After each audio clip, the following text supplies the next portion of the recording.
Good afternoon, Tuscaloosa. Good afternoon, Tuscaloosa, Internet World, West Alabama, right here in downtown Northport. You're watching the Joe Gaither Show on Bama Central. We're live on YouTube, on Facebook, and on Twitter. You can hear us on Spotify, Apple Podcasts, and on Amazon. And we are one day away. Oh, you made it. You're almost there. Get through the rest of this workday, and it will be game day here in Tuscaloosa. You wouldn't know that tomorrow's game day in Tuscaloosa. It's pretty much it looks like it's today. The traffic has been absolutely absurd already. The Longhorns fans have descended onto Tuscaloosa, so we are excited to host Texas, to host you guys, and really make it a huge weekend right here at BamaCentral.com. You can follow the program, like I said, at Joe Gaither6 on all the social media machines. Send us your comments, questions, queries, and complaints. And of course, you want to follow Bama Central, as we will be covering all things Crimson Tide right here as Alabama kicks off. We got College Game Day kicking off tomorrow, 8 a.m. I hope to see you guys right there, Brian Denny, right there, Denny Chimes. That's going to be the location for College Game Day. And we had a little news that Joe Namath is going to be our celebrity guest picker. So maybe we'll see Joe Namath out there, and we'll hope to see you out on the quad. What are we going to do on today's program? Well, we're going to go back behind enemy lines, and we're going to welcome in Joey Hickey of Longhornswire. Joey Hickey, you can follow him on the social media machines at jhickey24. He writes for Longhornswire, and he's going to tell us how and why the Texas Longhorns can beat Alabama. Joey, thanks so much for joining us today. I hope you're having a great day. Thanks for your time. Thanks for having me, man. I'm looking forward to talking about it. Absolutely. Well, you write for Longhornswire, and so you've been covering the Texas Longhorns for a hot minute now. And so, really, I've been all over the Alabama side right here on our show, and we've been all over to the Nick Saban press conferences a couple of times this week. I really haven't heard anything from Sarkisian, but that's just because I haven't looked at it. I want to open up our conversation right here, and you can let the Alabama fans know what has been kind of the messaging behind Steve Sarkisian this week. What has he been saying to the media? Have any players said anything interesting? What has Steve Sarkisian really said about this weekend's matchup with Alabama? Well, yeah, it's a tremendous opportunity, and I think that he's really nailed down on that. Obviously, you face the king of the last 15 years in college football, and really of all time. I mean, that's just how it is. I mean, 17, how many national champions? 19? I'm not sure how many they got. 18? Depends on how many they claim, we claim. True. I think the current claim is at 18, but if you look online, they probably say it's around 9 or 10 official. Yeah, I mean, still, it's several national championships. And for Sarkisian, it's all about bouncing back from last week, showing a better product than last week. Texas really struggled against Rice, and they need to get that righted. So that's been the message this week. Absolutely. Well, absolutely. I watched the Rice game, and we heard from Kirk Bohls earlier in the week. We heard from Kirk Bohls on Tuesday from Austin American Statesman, and really the Rice game, didn't look so great in a couple of areas. It looked real good on some areas. The defense looked really, really impressive throughout the entire game, and they looked like a very focused unit. But the offense looked a little bit out of sorts per se. Some chunk runs, not very consistent on the ground, and struggled protecting Quinn Ewers. Do you think that maybe possibly some of those problems that we saw against Rice were due to, oh gosh, we're looking ahead to Alabama, or are some of these problems symptomatic of what's going on in the Texas program? I think you could say it's a little bit of both.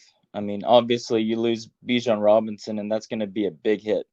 But obviously Steve Sarkisian has even mentioned, they've spent the last month preparing for Alabama. So it's been all Alabama. And, we'll show up for Rice. We want to play a good game, but that's not our primary concern. And he may not spell it out that way, but that's kind of how they've kind of approached it. Well, I've heard from Kirk Herbstreit this past week, and we heard it was Joe Klatt on the call, wasn't it? I think it was Joe Klatt on the call for the Texas and Rice game. And in the middle of the game, the announcer turned and asked him, "Oh, do you think they might be holding anything back?" And Joe Klatt said, "No, no, no, that's not an issue." And so Kirk Herbstreit said the same sort of thing this week, that there's no such thing as holding back plays or holding back concepts. Do you believe that? Do you think Texas might have just kind of said, "Oh, it's Rice, we can beat Rice because we're more talented than them," and Texas is easily, or do you think that Steve Sarkisian might have held some things in his pocket for this coming up week? Well, I think you guys are familiar with Steve Sarkisian, and you guys know he loves the first half script and getting ahead real early, getting fast starts. Texas really didn't have that. There wasn't a whole lot of creativity, and I think if you've seen a good Steve Sarkisian script, he's going to score fast. He's going to put points on the board. He did it against OU both times that he's faced them. So if there's a big game, Steve Sarkisian's going to have all the bells and whistles out. It's going to be a tremendous first half game plan, and we didn't have that. You're absolutely right. And Alabama fans who can remember last year's game, Texas went straight down the field in the first drive, kicked a field goal, and then went straight down the field on the second drive, and that's where Quinn Ewers got hurt. And really, as Texas is flying down the field, the Alabama social medias are, "Oh my gosh, Nick Saban, Sarkisian's got his number. He's gonna go 1,000 yards today." And then obviously Quinn Ewers gets hurt, and that changes things. Sarkisian had to adjust a little bit. Do you think that maybe, even if Quinn Ewers stays in the game last year, do you think that you still see the Alabama defense maybe climb back into the game? Or do you think that really Sarkisian would have kept it rolling with his game plan with Quinn Ewers under center? Well, when Sarkisian has the talent that Alabama had when he was the offensive coordinator, you can keep scoring all game. But at Texas, it's been an issue of what happens after the first quarter. And it's been several times where Texas scores a lot in the first quarter and then lags off. And so I feel like that probably would have happened last season. I don't know what degree it would happen to, but it's definitely been an issue where once the script is over, what do you do? When they adjust, what do you do? What do you think we'll see this week? Because obviously you had a little struggle on offense with Rice. Alabama's defense looked good in the first week, but really we're kind of dealing with similarities along the offensive line. Coach Saban came out on his radio show tonight and basically said, "Oh, we need to expect a street fight against Texas, and really we need to expect a 60-minute battle." I think a lot of Alabama fans are kind of really expecting, "Oh, y'all didn't beat Rice very much. Everything's going to be fine. We're going to roll right over you." I don't know too much. I don't think they're quite right on that. What's kind of your early? Well, it's not early anymore. Your almost game time expectations for tomorrow night. Yeah, so Alabama obviously should dominate Texas offensive line. Just looking at how both teams performed last week, how the game went the last time, I think Alabama's defensive line is going to own Texas. But I also think that Texas is going to have a lot of success against the Alabama defensive line. Particularly, you have T'Vondre Sweat, who is a one-man wrecking crew, 362 pounds, just an absolute beast. And I think he's going to have a strong game. And then you have two other strong defensive tackles who can bring pressure. So it could be a defensive battle. So we're talking to Joey Hickey of Longhornswire, and you can follow him at jhickey24 on Twitter machine or X, whatever you want to call it these days. Let's put you, Joey Hickey, you're in charge of the Texas game plan. What does Texas need to do to win, to come into Tuscaloosa and win?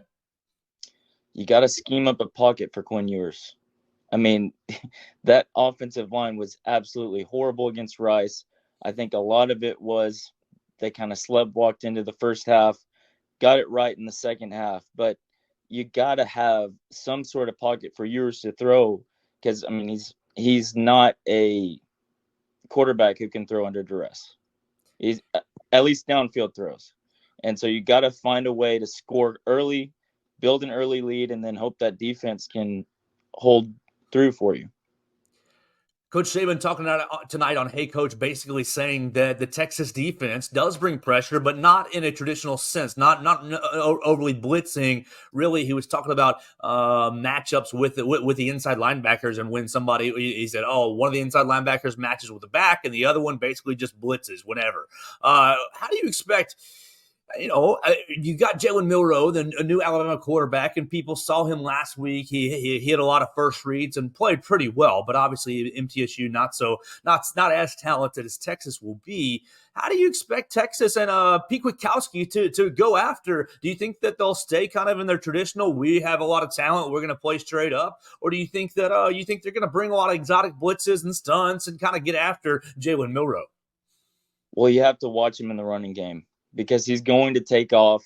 And when he takes off, he can go for 50 yards at any point in the game. So you got to bring pressure up the middle. I think when he has success, it's when the pressure is coming from the outside, he can step up and take off. If you bring pressure up the middle, I think that's where Texas could have success. And then obviously you got to run zone. If you got your back to Jalen Milroe, that is not a winning formula. Is there any saltiness to the Texas fan base due to Jalen Milroe being an original Texas committee? He was committed to Texas, then flips to Alabama after Drake May flips from Alabama to North Carolina. Is there any sort of saltiness in the Texas fan base due to that?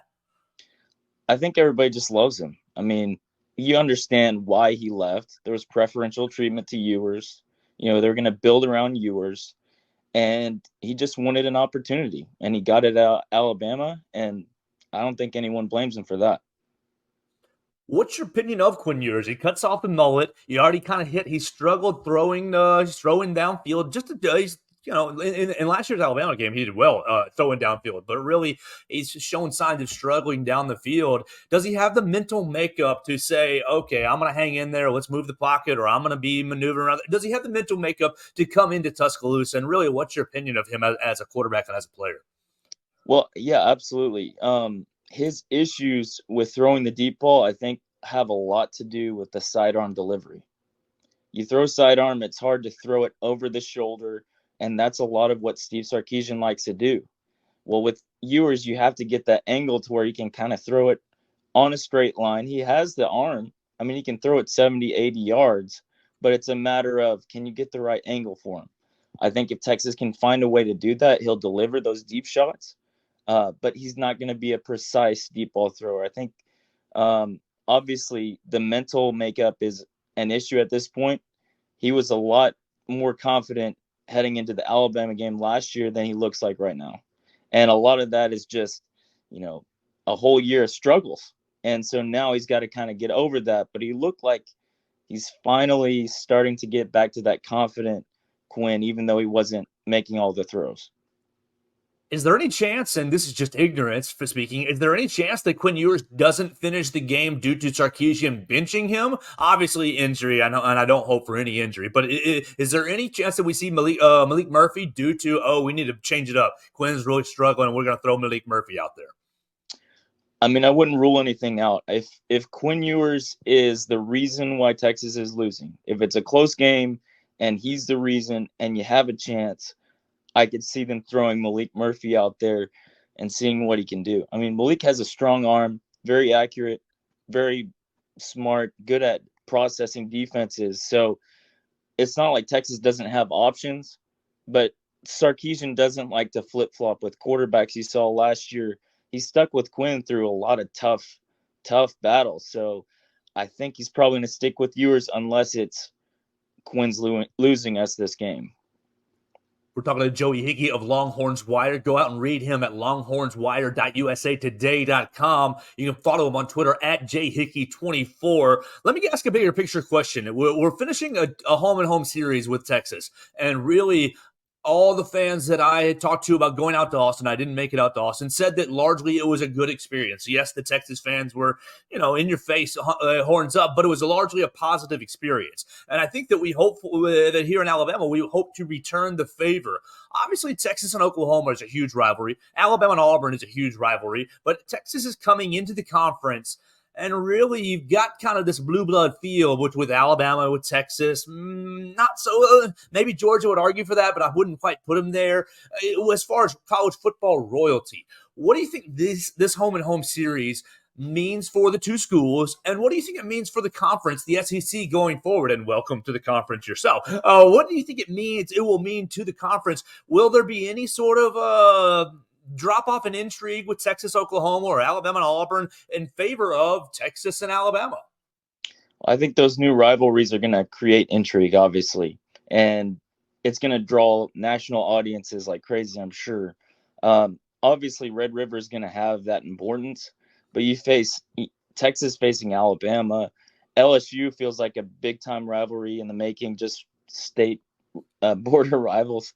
I really think that could be a great rivalry, and there's several other SEC schools that are really strong that I think Texas fans could really get excited about. So it's going to be interesting. Joey, what's your opinion of A&M? That's a Honest loaded opinion. question. Yeah, no, take the filter off. Honest opinion. Ooh, I was not expecting that one. I think they are super talented, and I don't fault them for how they get their recruits. I think that's just being committed to winning in college football. And so when they go out and use NIL to get recruits, it's something that I respect because I want my team to do that too. But moving from Jimbo Fisher's offense to Bobby Petrino, now they look a lot better with that talent. I think they could be tough this year. Well, really, I was more so because when Texas A&M came to the conference, there was like, oh, we're leaving Texas. We're getting out from underneath their shadow, and now we're big dogs. And they've had a couple signature wins, but obviously not won the SEC West. They beat Alabama twice. Once out there and once here. And so they feel pretty big for their britches. But now Texas is coming back to the conference. Will they go back to little brother status? Oh, 100%. 100%. I mean, the recruiting bump from going to the SEC, that is the only thing that they had over Texas. And now you lose that. Now Texas has the SEC brand to go with its recruiting. I don't know how they will have any success against Texas. Well, I do always remember what Thanksgiving night or Thanksgiving weekend, you had the Texas and A&M game. Just it would always take over my television, and you really could feel the passion through the TV screen. I'm looking forward to having that game back on the schedule. 100%. So you hit Bijan Robinson earlier in the conversation, right at the beginning. You lost Bijan Robinson and Roschon Johnson to the NFL, and Bijan had a fine game when he rushed for like 70 yards against Alabama last time. He got into the end zone. How will Texas run the football? I mean, because really, Sarkisian wants to stay balanced. He wants to, keep Alabama off balance on defense, and to do that, you've got to run effectively. Do you have the horses in the stable to stay balanced in the Texas backfield? They're going to have to set up the run with the pass. I mean, look, Texas has maybe the second best receiving group in the nation with Jatavian Sanders, Xavier Worthy. Y'all might be familiar with Adonai Mitchell from Georgia, just loaded with receivers. They got three more that are really good. You got to set it up with the pass because, look, Jonathan Brooks is a solid running back, not great. Cedric Baxter, he's a freshman. He's a 5-star, but he's a freshman. And he had some trouble blocking, and that could come back to bite you. So they got to set it up with a pass. Well, that was really our issue last week was Alabama's offensive line played well. We gave up 3 sacks, and 2 of them were off running back blocks. Running back stepped up in the hole to block and got blown up. And so Jalen Milroe got sacked. I think it was 3 times, 2 or 3 times, but 2 of them were clearly on the running backs trying to step up and block and just getting destroyed. We talk about Coach Saban has been very complimentary already of the 2 interior defensive linemen. You already hit one of them. He said these guys are going to basically be the best interior linemen on our schedule this week. Well, who else on the Texas defense is really going to stand out and create havoc for the Alabama offense? Yeah, Jalen Catalon. You might be familiar with that name too. That is a safety who has the widest range that any Texas safety I've ever seen has had. Very fortunate to get him from Arkansas, was an all-SEC player at safety. And then Jalen Ford, all-American linebacker, just a tremendous player. I feel like his one bad play last year came against Alabama. That one long run by Jace McClellan, he just took off. Part of that was the box was too light, and they had Ford manning everything between the tackles. But that's the one thing you could point to and say, that's a tough play for Milroe. So, I mean, for Ford. So, yeah, those two players would be the big time players to watch. We've been getting ready for the Texas game all week long, and one of the stories that we followed is Greg Byrne reciprocating the favor to the Texas fans and the Texas band, sending them up into the upper deck. Now, sitting up there many times, it's a beautiful view. It's a beautiful view, and it's no problem. You'll see the whole field. But what's your opinion, or what's been the Texas reaction? I mean, obviously, that was kind of set as a precedent last season. But what has been the Texas reaction now that that news was made official, on Tuesday, and then kind of confirmed and reconfirmed throughout the rest of the week? How have the Texas fans received that news that, we're all sitting upstairs? I think it's the right move. Baylor, TCU, everybody in the Big 12 does it to us. And so that's kind of what we do with everybody else. And so, that's just business status quo. But I think in the SEC, obviously that'll change. But I think it's the right move for Alabama. It a little surprised me, Joey, because I thought, look, there was a ton of moaning and crying in Tuscaloosa last year. There was a ton of it. Oh, I can't believe they treat us this way. And if you just did some research, as you just said, that's per tradition. The Texas fans, or the Texas stadium has always put them up there, and I think that's fine. And so when I kind of was thinking about it, I was like, well, our tradition has been to, split them in the northwest corner, some in the bottom, some in the top. And, it's just kind of an even split right there. And so I thought, we'll just do the same. Logistically speaking, the Texas band will be in the bottom. They'll have, 500-700 people around that band, and they'll have, 1,500 people up top. No problem. And so when Greg Byrne kind of said, no, we're changing our precedent to pay them back, I was a little surprised. I thought, oh, come on, Greg, that was a chance to take the high road. But I think it just adds more intrigue and more spice. Do you think, or do you know, is Texas considered where they're going to put the visitors when they come to the SEC? Because you're going to have to move some of your ticket holders up to the top to make room for that SEC policy.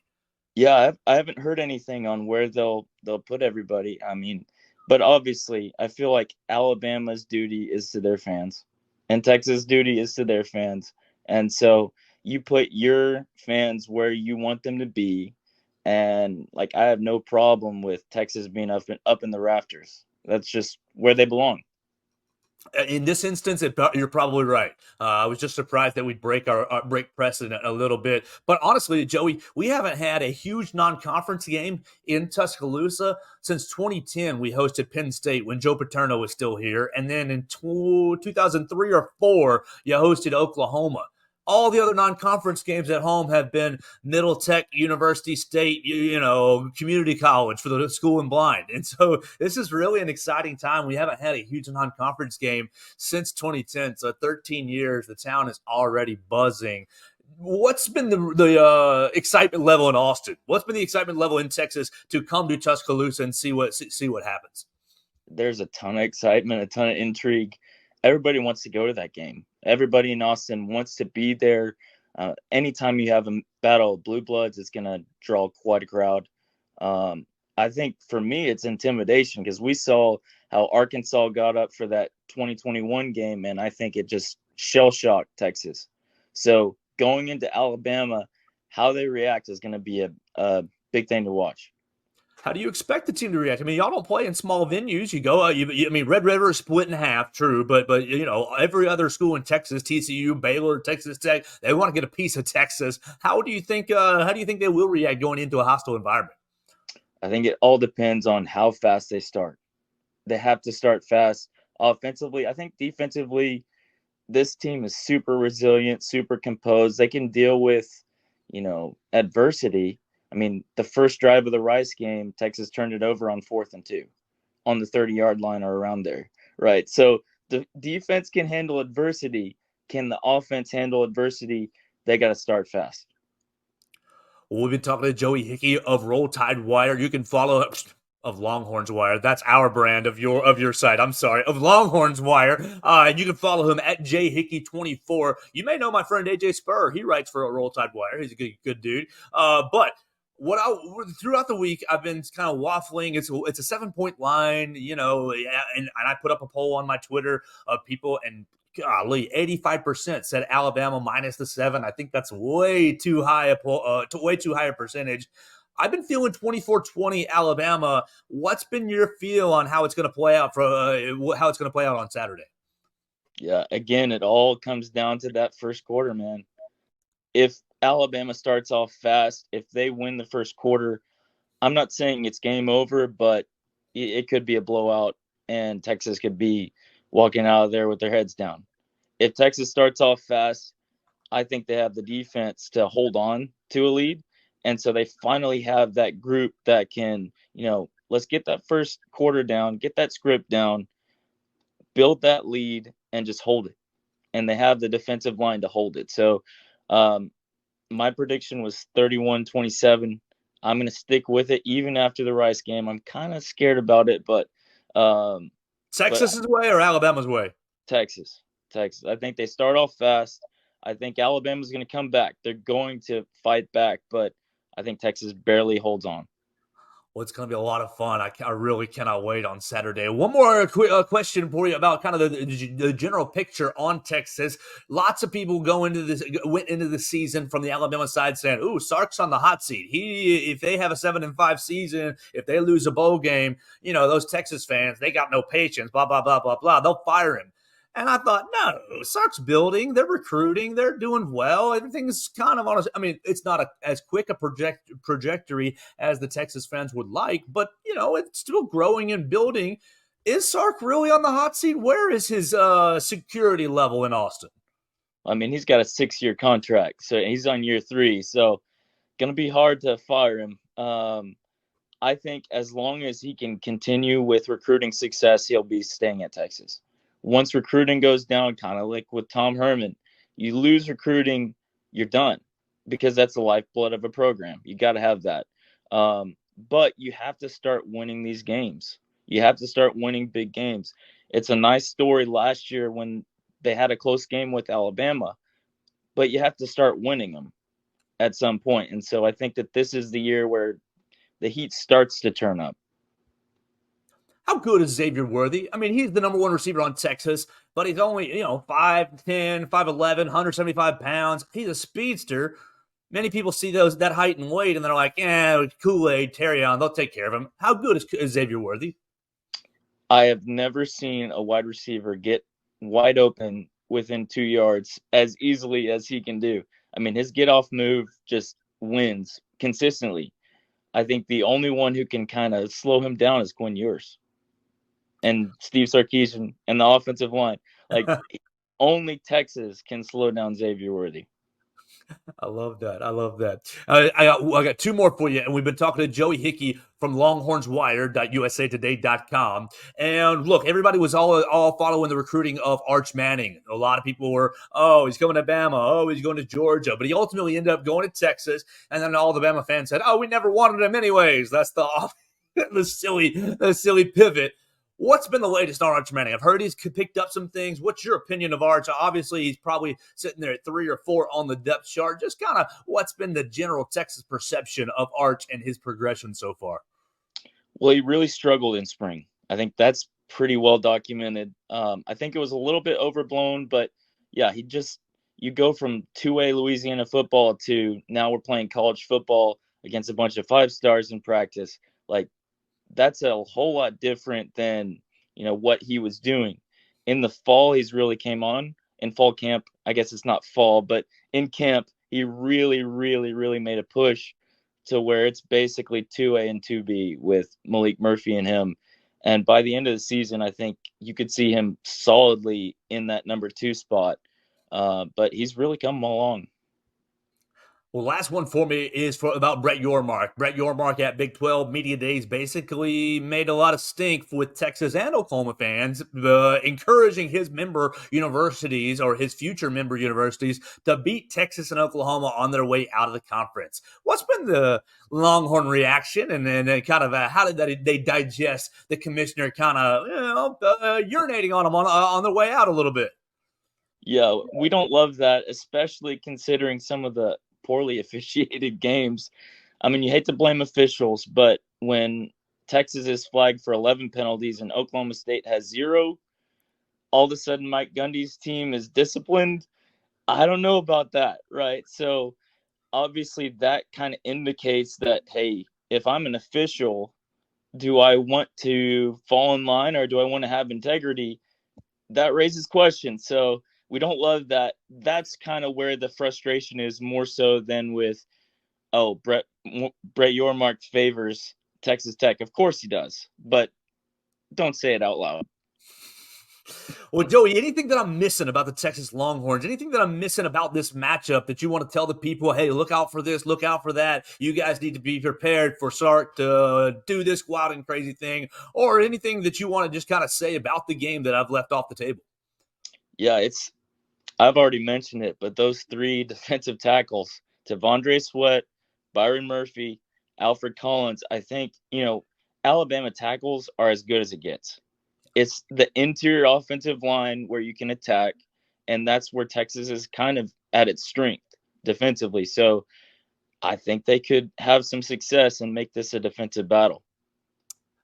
Well, we'll have to see. I do kind of think it's going to be a very close game. I'm sticking with my 24-20 Alabama. Joey Hickey giving us 31-27 Texas. So it's going to be a lot of fun for any of the gamblers out there. Either way is still Texas +7. So I think that's still where I'm feeling. We had Kirk Bowles predicted a Texas win. I don't remember what his score was. That Texas +7 is looking like easy money to me. We'll have to see kind of how that plays out on Saturday. Joey, thank you so much for your time. Go read him at longhornswire.usatoday.com. Follow him on the X machine at jhickey24. Thank you so much for your time today. Thank you, sir. Yes, sir. No problem. That's Joey Hickey joining us on the program, and we'll be back with more of the Joe Gaither Show right after this. Whoa, we are back live right here on the Joe Gaither Show, right here on Bama Central, and we appreciate Joey Hickey joining us. We actually recorded that last night. We had a quick wardrobe change, and we are back live on a Friday. I'm Rudolph the Red-Nosed Reindeer today, probably because I'm so nervous about this weekend's game. We're going to have a little Football Friday fun and welcome in the BamaCentral staff to close out the rest of this day. We're going to welcome in first Wyatt Fulton. You guys can follow him at FultonW_, one of our great writers on BamaCentral.com, covering all things Alabama, really helping us with the NFL coverage. So looking forward to bringing Wyatt in on the program. I see more people jumping in backstage, so we're going to get ready to roll. Okay. Wyatt's with us. We see our lady Katie Wyndham, the lead writer right there for Bama Central. You can follow her at Katie Wyndham_. Chris Walsh is getting set up and going. So we're going to have a lot of fun on a Friday. First off, we were just out at the Quad. Talking to ESPN's College Game Days personnel, Roman Harper, Tim Tebow, Kirk Herbstreit, and Reese Davis, Prince Charming, Reese Davis. And Wyatt, you stuck around to listen to Pat McAfee. Little breaking news, Nick Saban's going to be joining Pat McAfee on Thursdays. What did the king of college football say with maybe the joker of the College Football Game Day? Yeah, well, Saban seemed to actually really enjoy. I don't know if he necessarily seems to enjoy things, but it seemed like he enjoyed his time on McAfee today.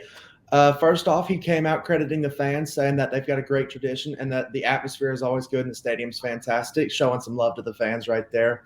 They talked about Jalen Milroe a little bit, said that they wanted to get back to running the football a little bit more as well. And then that people have adapted to the spread offense, but there are still good things about it, such as RPOs and advantage throws and things like that. And then what did he say? I mean, he said that he's joining Pat McAfee every Thursday. How is he going to fit that into his schedule? They did not hit on that. They did obviously make the announcement that Coach Saban's going to be on the show, but he's got a packed Thursday. He's going to be joining Pat McAfee on Thursday, I guess, during the midday, and then he's got his Hey Coach at night at Baumhauer's. And we listened to Hey Coach last night right there for BamaCentral.com. If anybody missed that, they can check out all the highlights right there at BamaCentral.com. Myself, Katie Wyndham, Austin, we're all going to be checking off Hey Coach each and every Thursday. Big hello and what's up to Austin Hannon jumping in and joining us. You can follow him on the X machine at Austin Hannon_. And of course, the big boss dog, Chris Walsh, is joining us as well. Follow him at Writing Walsh as he keeps all of the monkeys in order. How we doing today, guys? Chris, you doing good? Dog, ringmaster, monkeys. Oh, it's all nickname, trying to it's Football Friday. We're trying to have fun. It's a big weekend. I just come on. I'm good, and it's really great to see everyone here, and these last week's show was really, really good, and so congratulations on that. So I'm glad that you guys actually want me to be here. So Well, I took a straw poll and I asked everybody if they wanted you to be there, but then I got the results and I threw it in the trash. I want you to be here, and so that's all that matters. Austin, how's the day going? You recovered from our little adventure on the quad. What was your favorite part of talking to the four guys, the four faces of College Game Day? Yeah, they seem excited for the game, which I think everybody kind of is, right? But to hear Tim Tebow, which, like you said earlier, go check out the site. We put a story out about that earlier too.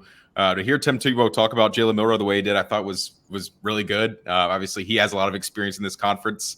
He won a Heisman Trophy, won 2 national championships, one as secondary backup, and one as the starting quarterback, of course, and was on his way to a third before Nick Saban in Alabama kind of took that away from him in Atlanta, and kind of really effectively ended what was Florida's dynasty, and they really haven't gotten back since. So, it was interesting to hear him talk about Milroe, but kind of what everybody else has been saying, he's got to do it again on Saturday, right? So that's the message right now for Jalen Milroe is go out there and play on Saturday like you did last week, and I think he's going to have that quarterback competition put to bed. I believe so, and we're going to have a lot of fun covering the game on BamaCentral.com. Right now on BamaCentral.com, Katie Wyndham put out a very vast piece about Alabama and its reach globally.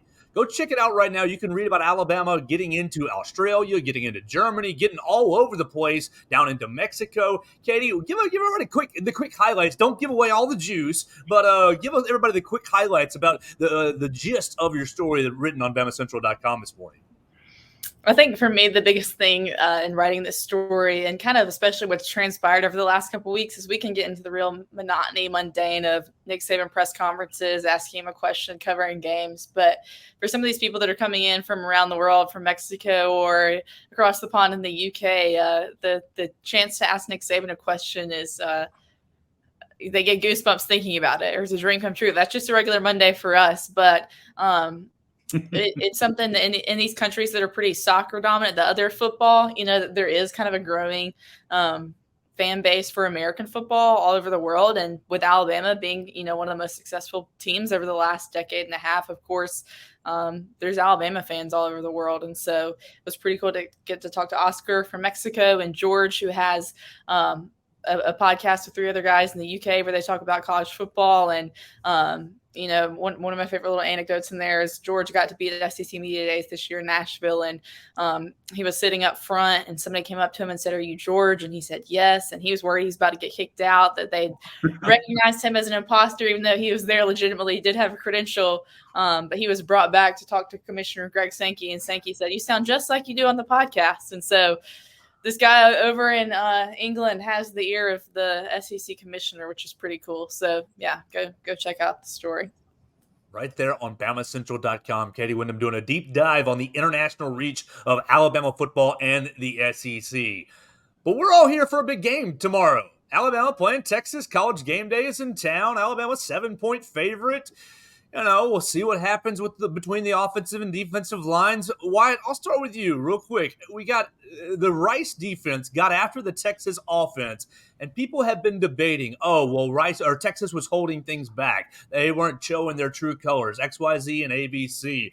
Do you think Rice getting after the Texas offensive line is indicative of what will happen tomorrow, or will Steve Sarkisian be able to protect Quinn Ewers, giving him a chance to connect with Xavier Worthy?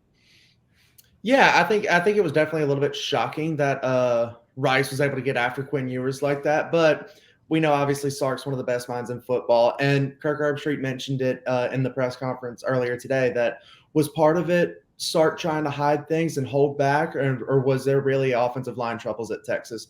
I think Sark's going to do a really good job. He's great at getting his quarterback to get the ball out fast. So Alabama's defensive line and pass rush, they're going to have their work cut out for them, obviously, being a Power 5 offensive line. But I think they'll be able to get a hold of Ewers, and but Sark will get the ball out quick. He's good at that, I will say. And Chris Walsh, you got a big old, you got a nice experienced level. Do you think that what do you think that the merit is of holding back concepts? We heard Kirk Herbstreit this past week say that no way, Jose. Joe Klatt on the Texas broadcast said no, they're not holding anything back. Is there merit to the idea that they weren't showing all their cards against Rice?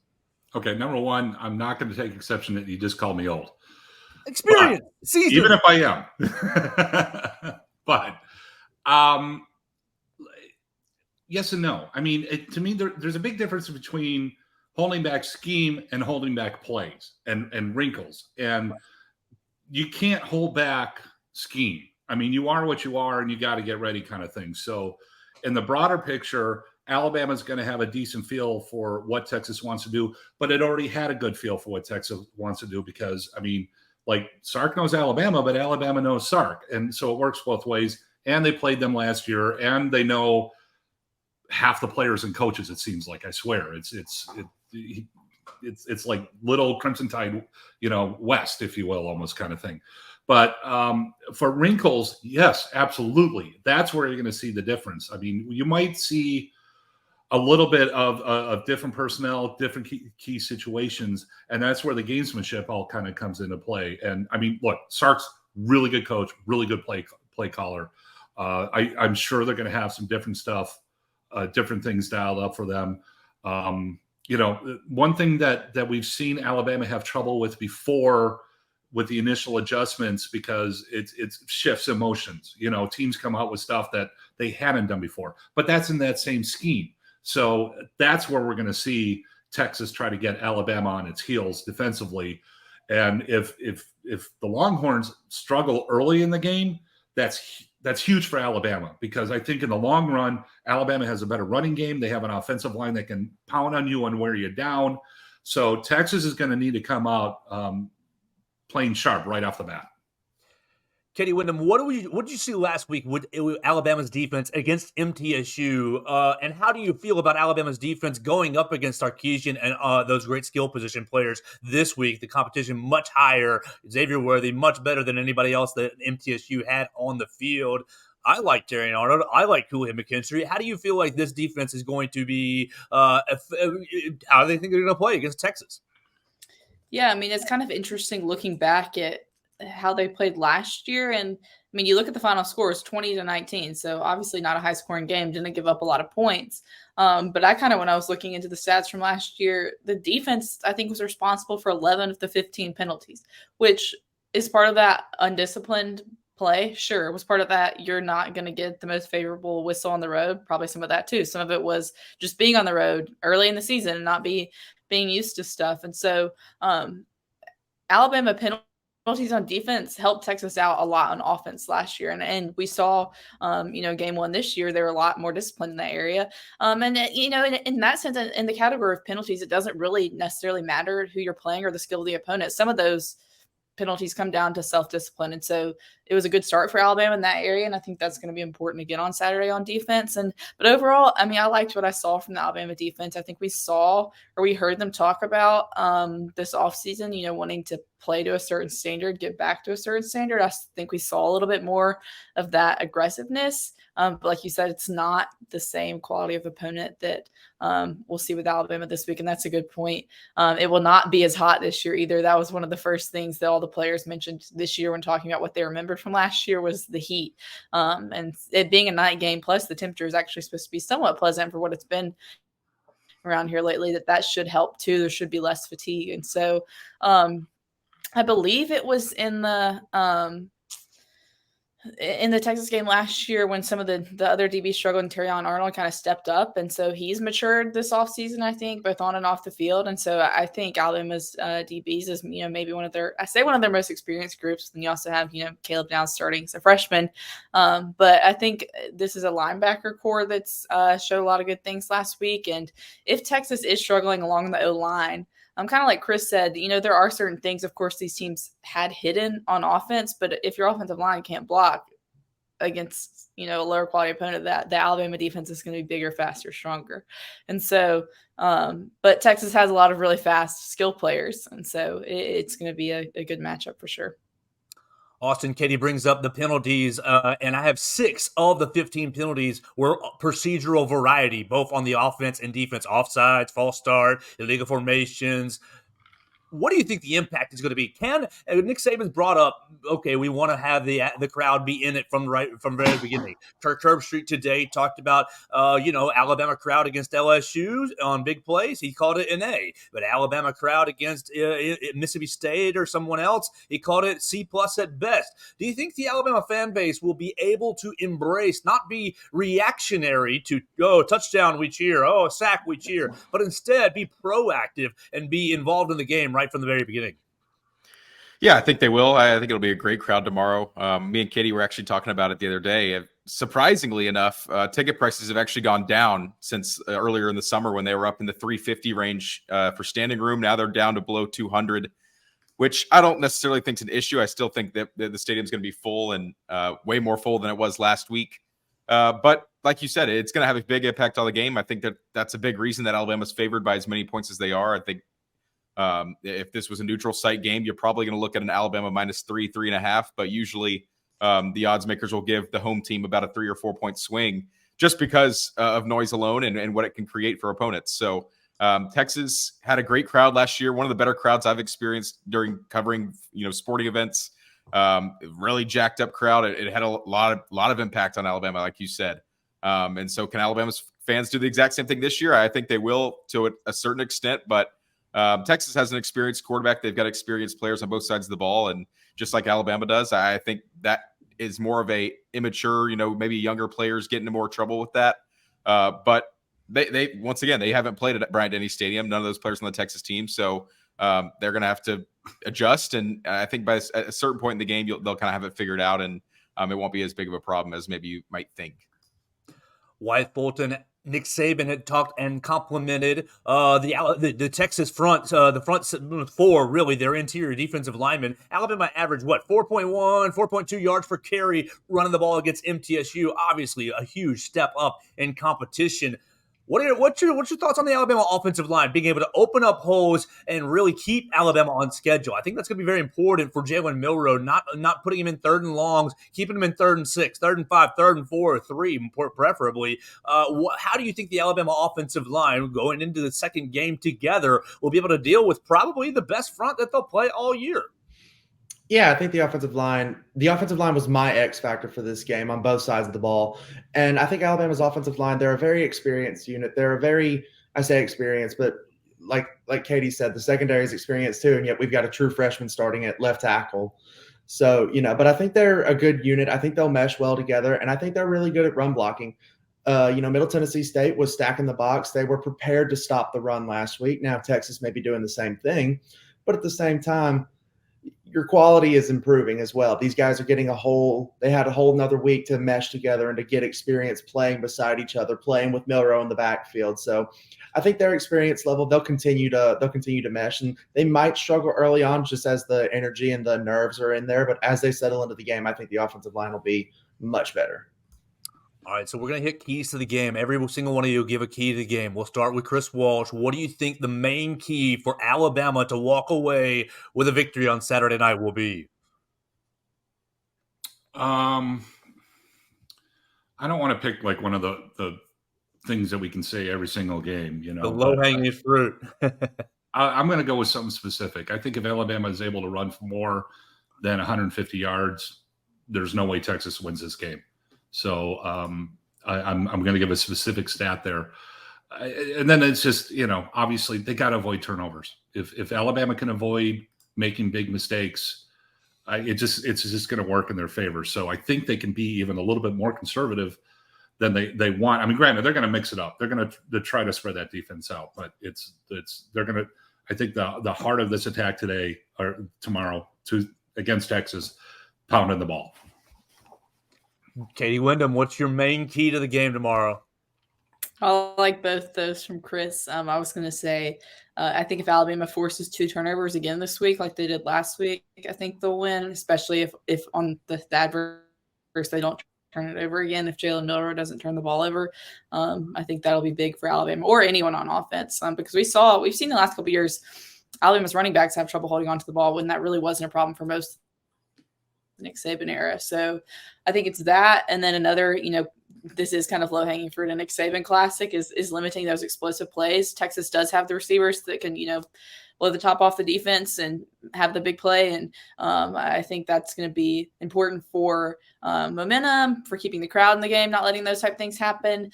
Because like Austin said, he thinks the crowd's going to show up, which I think they will too. But I'm going to have to see it to believe it, because this Alabama crowd has gotten super reactionary. They just expect Alabama to win. They may not be up and yelling the whole time. And so I think limiting explosive plays are also going to be a big thing on Saturday.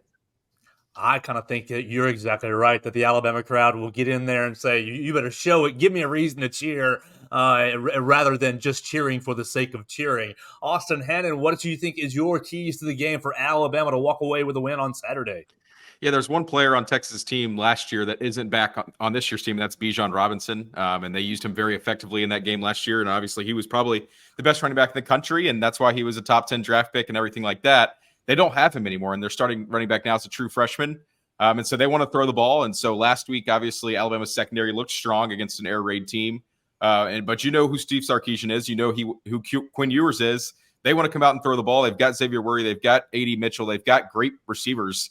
And so can this secondary prove that it's better this year? I mean, we saw the secondary fail Alabama a couple times last year, including in Knoxville against a team that wants to throw the ball around. And that's another thing that's going to happen here. Quinn Ewers was great when he was in the game last year before Dallas Turner hurt him in the first quarter. He could really do no wrong. And so if he's able to do that again, I think Texas fans' chances are a lot higher this year around even than last year, because Bryce Young's not on the other sideline. Now, that's not any disrespect to Jalen Milroe.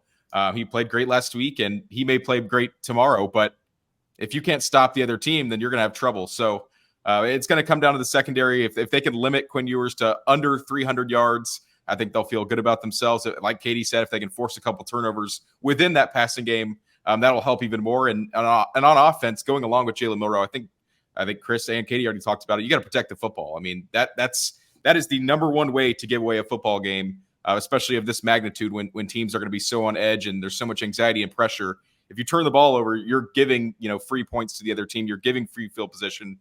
So if you can not let that happen, no turnovers, run your offense efficiently, and protect the secondary and knock some passes away, I think Alabama should feel good about their chances. Coach Saban on Hey Coach last night, equating a turnover to 3.5 points on the scoreboard. Said every time you turn the ball over, it's basically like giving up 3.5 points. So I loved his analytical approach. Wyatt Fulton, Coach Fulton, what's your key to the game tomorrow? Key to the game is going to be penalties, really and truly. Last year in Texas, Alabama had, I think, 15 penalties for 100 penalty yards. So very oftentimes, team will rush for a first down. You're hyped. You're in field goal range. Holding penalty. Now you're third and 15, third and 20, and now you're being put in a one-dimensional offense situation and things like that. Defensively, you get a massive stop on third down, face mask, roughing the pass or something like that. Okay, well, now the offense has been allowed to move up and gets a fresh set it down. So being able to get off the field or stay on the field, depending on if you're looking at the offense or the defense, is going to be huge. I love all your keys. I'm going to expound on that with going. Yeah, go ahead, Chris. One thing real quick, and I want to comment. Wendell's comment was really good there that came up. I really want to see how Ewers is going to react the first time an Alabama pass rusher gets in his face, especially because of what happened last year. So I would not be surprised if Alabama goes after him really quickly to try to get him out of rhythm from the get-go with bring a surprise blitz, maybe right on. And granted, they might give up a big gain right off the bat, but if you can disrupt them from the start, changes everything. And awesome. Yeah, go for it. We talked about the crowd a little bit.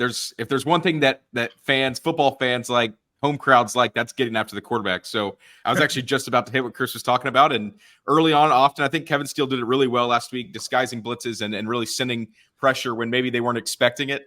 That's something he's done really his whole career. And I think that Alabama fans are very relieved to see that their defensive coordinator that's in there is not afraid to send guys like Chris Braswell and Dallas Turner at the quarterback. I think a huge key is going to be receivers catching the football all through fall camp. It was, we're struggling with drops. We're struggling with drops. But last week, they really did not. There was only once or twice the ball hit the ground when Milroe was out there. One was an underthrow down deep, and then one was into the sidelines. But every time the ball was in the vicinity of a receiver, our receivers were coming down with a catch and keeping the Alabama offense on schedule. I think that's going to have to continue on Saturday. Let's throw Malachi Moore and Jalen Key's health out there. Obviously, they left the game early against MTSU last week. They did not practice on Monday. Coach Saban said on Wednesday that they were practicing again. Last night, he said that they were limited. They were practicing. They're going to be game time decisions. Kenny Wyndham, we've talked about Xavier Worthy and their passing game. How important is Malachi Moore and Jalen Key? I mean, they are important. Obviously, they're guys that were towards the top of the depth chart to open the season. But at Alabama, they talk about all the time, it's that next man up mentality. Alabama has the talent and depth at most positions, including defensive back. So it's not ideal to be down to those guys. Key is he is the defensive back that did force the turnover last week. Multiple of us have talked about turnovers, and he was able to snag one last week. And so it's not ideal for Alabama. Also, based on what Saban said, I wouldn't be surprised if Key does end up playing on Saturday. And so it's not the end of the world. If Alabama starts to develop more and more injuries at defensive back, I think when Kool-Aid, looked like when he got hit on the punt last week, it looked like he may have been in concussion protocol or whatever. If he goes down too, and you're also missing Key and Moore, you're starting to get a little concerned. But I think for right now, it's going to be okay. Now, one thing that is interesting, though, when we're talking about crowd noise is a lot of times, defenses say it's tougher when we're at home because that's when the crowd's yelling, and communication in the secondary, the players have talked about how important that is. So if there are new guys out there, will that communication be the same, especially if the Alabama crowd is loud? Coach Saban last night, actually Holly Rowe reporting at practice yesterday, they were running crowd noise at 102 decibels when the first defense was out there. And Coach said, we got to get them to communicate with hand signals because we hope that Alabama's crowd is going to be really, really strong.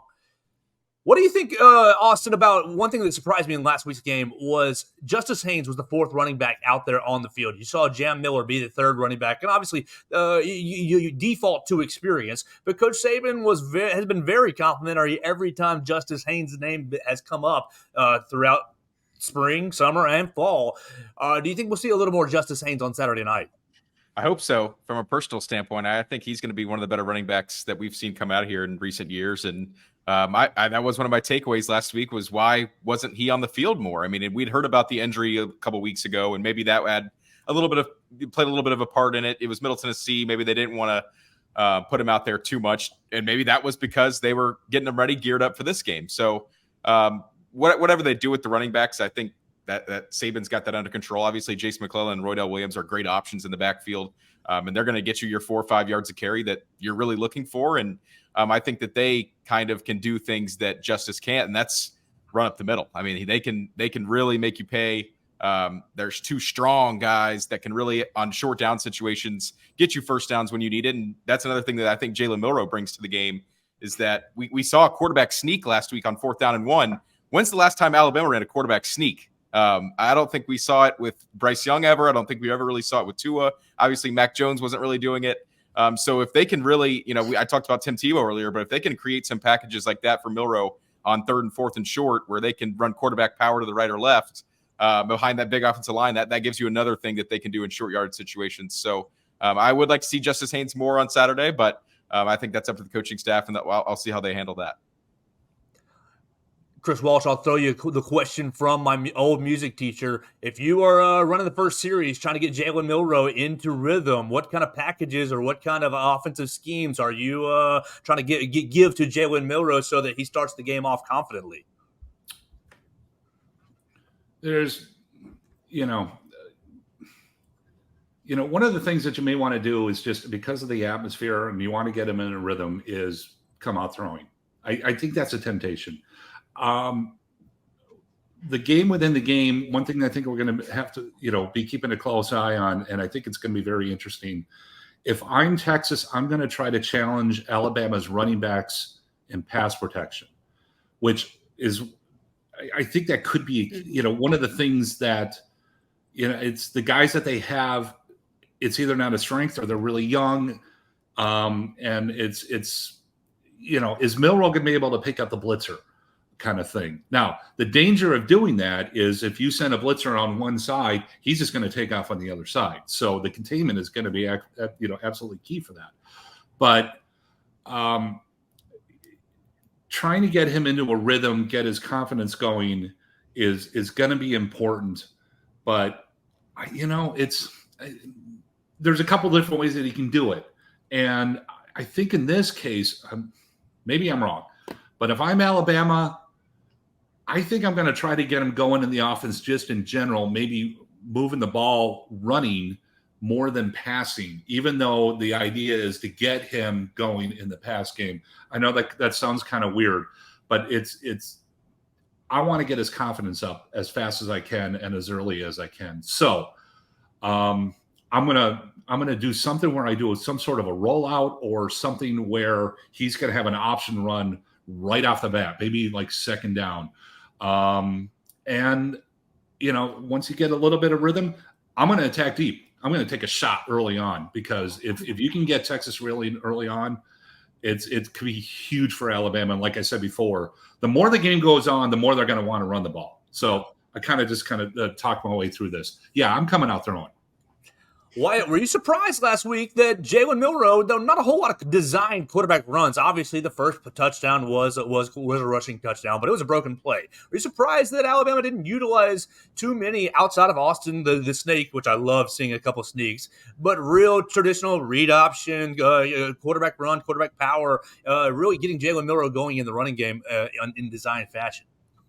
I wasn't overly shocked. I think that might be one of those wrinkles that Chris had mentioned that we're maybe kind of hiding. I won't say hiding away, but maybe not showing our hand with Texas coming to town this coming week. But I wasn't overly surprised. I think the big thing was getting Jalen Milroe confidence in the passing game early in that game as well, and it seemed to work. Alabama obviously rolled last week, so. Well, we're right at an hour, and I appreciate everybody jumping in and joining us today. We've been talking to the BamaCentral staff, Chris Walsh, Katie Wyndham, Austin Hannon, and Wyatt Fulton. You can follow us at BamaCentral on the social media machines. Make sure you're reading all the great work at BamaCentral.com. Katie Wyndham, the line is 7. Last week, all right, you and Austin got me. You and Austin both took Bama minus the 39.5, and I thought, oh, no way, no way. But y'all win. Y'all got me. Y'all are 1-0. Wyatt and Chris will play this week, try to get on the scoreboard. I'm 0-1. Give me your kind of general thoughts on the game. Wrap it up in a big old bow and tell us, will Alabama cover the 7-point spread? If you want to throw a score in there as well, that's A-OK, but the floor is yours. I don't normally like being on the record with an exact score prediction, but me and Austin our last just a minute of this week on Thursday, will this be another close game like last year's? And I was more in the camp that it won't. I don't think it'll be a blowout for either team. But I do think Alabama will cover. I won't be surprised if it's a 2-score game compared to the coming down to the wire last play. Would that completely shock me? No, but I think that there's a couple of factors, working in Alabama's favor. I think this is a team that is motivated. I think there are more things in the playbook that they can open up, and I think it being at home, I think it not being as hot will all work in Alabama's advantage, and so I do think Alabama will cover the spread tomorrow. Alabama minus 7 for Katie. She's taking her $100. She's going to double up. Wyatt Fulton, your hypothetical $100 and your final thoughts on the game. My big key is going to be offensive and defensive line on both sides.